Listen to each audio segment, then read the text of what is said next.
បងកងទ័ពដែលឈរជើងនៅតាមព្រំដែនចាំទទួលយកអន្សមខ្មែរដែលវិចដែលស្នាមញញឹមរបស់មីងនិងអ៊ំដែលនៅខេត្តបន្ទាយមានជ័យបងប្អូននិយាយទៅពួកគាត់ពិតជាមានទឹកចិត្តល្អមែនទែនចំពោះបងកងទ័ពដែលឈរជើងយាមនៅតាមព្រំដែនដើម្បីការពារប្រទេសកម្ពុជារបស់យើងសូម្បីតែអ៊ំប្រុសគាត់ពិការក៏គាត់មកជួយវិចនំដែរបងប្អូនព្រោះតែអ៊ំប្រុសគាត់ធ្លាប់ឆ្លងកាត់សង្គ្រាមដូច្នេះហើយគាត់យល់ពីធុរៈបងកងទ័ពខ្លាំងណាស់ហើយនិយាយទៅយើងពិតជាសរសើរដល់មីងនិងអ៊ំនៅស្រុកម៉ាឡៃខេត្តបន្ទាយមានជ័យមែនទែនបងប្អូនដែលគាត់មានទឹកចិត្តល្អខ្លាំងណាស់និយាយទៅលះបង់ពេលវេលាផ្ទាល់ខ្លួនដើម្បីមកវិចនំមកជូនដល់បងកងទ័ពបងប្អូនហើយនំដែលគាត់វិចមកបងប្អូនគឺថាវិចបានស្អាតណាស់និយាយទៅចងក៏ស្អាតវិចក៏ស្អាតនឹងហើយគឺជាលក្ខណៈបែបខ្មែររបស់យើងដែលគាត់វិចនំជូនបងកងទ័ពរបៀបនេះក៏ល្អម្យ៉ាងដែរដើម្បីរំលឹកពីប្រពៃណីរបស់យើងព្រោះប្រពៃណីរបស់ខ្មែរយើងគឺថាត្រចះត្រចង់ល្អណាស់បងប្អូននំសមនឹងក៏ដោយបើយើងប្រហែសគេទៅដើមទៅទៀតអញ្ចឹងហើយចូលរួមថែរក្សាទាំងអស់គ្នាបងប្អូនបើយើងមើលទៅពួកគាត់និយាយពីថាវិចនំទាំងក្តីសុខហ្មងបងប្អូនបើនិយាយពីដាក់អង្គ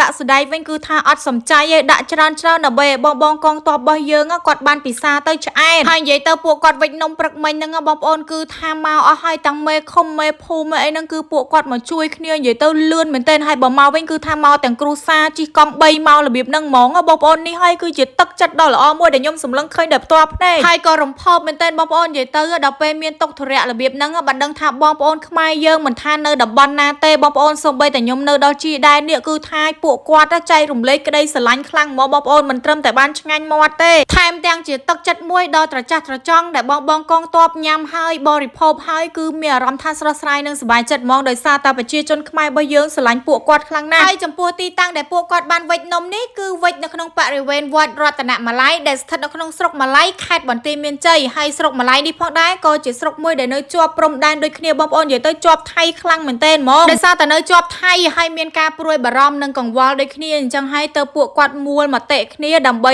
វិចនំជូនបងកងទ័ពណាបងប្អូនដោយសារតែគិតថាជាការលើកទឹកចិត្តដល់បងកងទ័ពខ្លាំងក្លាមែនទែនហ្មងបងប្អូនអញ្ចឹងហើយក្នុងនាមខ្ញុំជាអ្នកធ្វើវីដេអូក៏បានត្រឹមតែថតវីដេអូដើម្បីចែករំលែកទៅបងប្អូនទាំងអស់គ្នាឲ្យបានដឹងអំពីទឹកចិត្តកូនខ្មែរយើងបច្ចុប្បន្នថាពួកគាត់មានទឹកចិត្តល្អនិងសាមគ្គីគ្នាខ្លាំងកម្រិតណាបងប្អូនហើយនិយាយពីឋានសមជ្រូកព្រឹកមិញហ្នឹងបងប្អូនគឺច្រើនខ្លាំងណាស់ទាំងអង្គទាំងសណ្ដែកទាំងសាច់ជ្រូកទាំងស្លឹកចេកហ្នឹងគឺថាច្រើនមែនទែនប៉ុន្តែពួកគាត់ជួយគ្នាម្នាក់ម្ដាយមួយជើងគឺថាមានអ្នកចងមានអ្នកវិចលឿនមែនទែននិយាយទៅឆាប់ហើយហ្មងដែលធ្វើឲ្យខ្ញុំសម្លឹងមើលយូរទៅបងប្អូនហាក់បីដូចជាឥឡូវនេះកំពុងតែដល់រដូវកាលបុណ្យភ្ជុំបិណ្ឌអញ្ចឹងបងប្អូនព្រោះជាធម្មតាប្រពៃណីរបស់ខ្មែរយើងឲ្យតែដល់រដូវកាលបុណ្យភ្ជុំបិណ្ឌគឺបងប្អូនយើងនាំគ្នាវិចនំវិចនំគមសំចេកសំជ្រូករបៀបនេះឯងអញ្ចឹងហើយពួកយើងសង្ឃឹមថានៅពេលដែលបងកងទ័ពដែលឈរជើងយាមនៅតាមព្រំដែនពេលដែលបានញ៉ាំអន្សមនេះហើយហាក់បីដូចជាបានថ្នាំទិព្វមួយយ៉ាងដែលញ៉ាំហើយធ្វើឲ្យមានកម្លាំងចិត្តកម្លាំងកាយដើម្បីតស៊ូព្យាយាមក្នុងការការពារទឹកដីរបស់យើងមិនឲ្យមានសត្រូវណាមកយីបានណាបងប្អូនហើយចង់និយាយថាអ៊ំមីងដែលរស់នៅស្រុកម៉ាឡៃនេះពួកគាត់ក៏ធ្លាប់ជួបសង្គ្រាមដែរកាលពីសម័យប៉ុលពតដូច្នេះហើយគាត់អត់ចង់ជួបសង្គ្រាមទៀតទេបងប្អូនអើយប៉ុន្តែបើនៅសុកគេមកឈ្លានពានយើងរបៀបនេះបងប្អូនពួកគាត់ក៏លះបង់ក្នុងការជួយជ្រោមជ្រែងដល់បងកងទ័ពដើម្បីការពារទឹកដីដូចគ្នាដែរហើយបើនិយាយពីនំវិញបងប្អូនព្រឹកមិញគឺថាវិចច្រើនណាស់ដាក់ស្ងោរសិតតែខ្ទះថ្នោត